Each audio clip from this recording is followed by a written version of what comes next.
وَإِذَا تَوَلَّى سَعَى فِي الْأَرْضِ لِيُفْسِدَ فِيهَا، اور جب اس کو زمین میں کوئی حکومت مل جاتی ہے، وہ ولی بن جاتا ہے، تو وہ کوشش کرتا ہے زمین میں فساد مچانے کی، وَيُهْلِكَ الْحَرْثَ وَالنَّسْلَ، اور تباہ کرنے کی کھیتیوں کو اور انسانی نسل کو، وَاللَّهُ لَا يُحِبُّ الْفَسَادَ، اللہ تعالیٰ فساد کو ہرگز پسند کرنے والا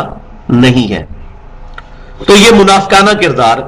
اور اس کی اگر آپ نے صحیح پکچر دیکھنی ہو تو آج کے ہمارے حکمران دیکھ لیں، آپ پوری دنیا کے مسلمانوں کے حکمران دیکھ لیں، اکثر ملکوں کے اندر ڈکٹیٹرشپ ہے۔ یہ بھی آج کل جو کچھ چل رہا ہے لیبیا کے اندر، ایک شخص جو کہ 42 سال سے حکومت میں بیٹھا ہوا ہے اور وہ عوام کے اوپر گولیاں برسا کے ہزاروں لوگوں کو قتل کر چکا ہے۔ تو منافق کے لیے یہ ضروری نہیں کہ وہ کافر ہی ہوگا، اہل کلمہ، اہل قبلہ، کلمہ گو مسلمان بھی منافقانہ کردار رکھ سکتے ہیں، جیسے کہ صحیح بخاری اور صحیح مسلم کے اندر منافقین کی جو بڑی بڑی نشانیاں بتائی گئیں، ان میں ایک یہ ہے کہ بات کرے تو جھوٹ بولے، جب وعدہ کرے تو وعدہ خلافی کرے، امانت رکھی جائے تو خیانت کرے، اور جب معاملہ ہو کسی کے ساتھ تو گالی گلوچ پہ اتر آئے۔ یہ کردار تقریباً آج زیادہ تر مسلمانوں میں موجود ہے، لیکن ہم ان کو منافق نہیں کہتے،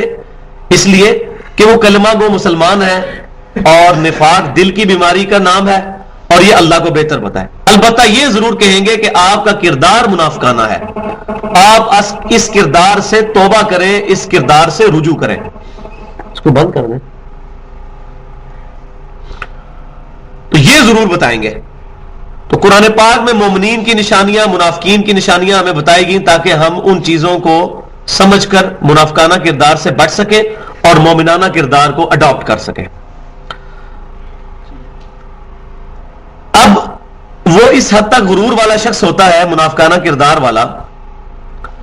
ایک تو اس کی نشانی بتائی گئی کہ وہ جھوٹی قسمیں کھاتا ہے، دوسرا زمین میں فساد برپا کرنے کی اور کھیتوں کو تباہ کرنے کی اور نسل انسانی کو ختم کرنے کی کوشش کرتا ہے۔ یہ اگر آپ آج سے کچھ عرصہ پہلے جب حکمرانی کے نشے تھے لوگوں کو، آج سے 300-400 سال پہلے،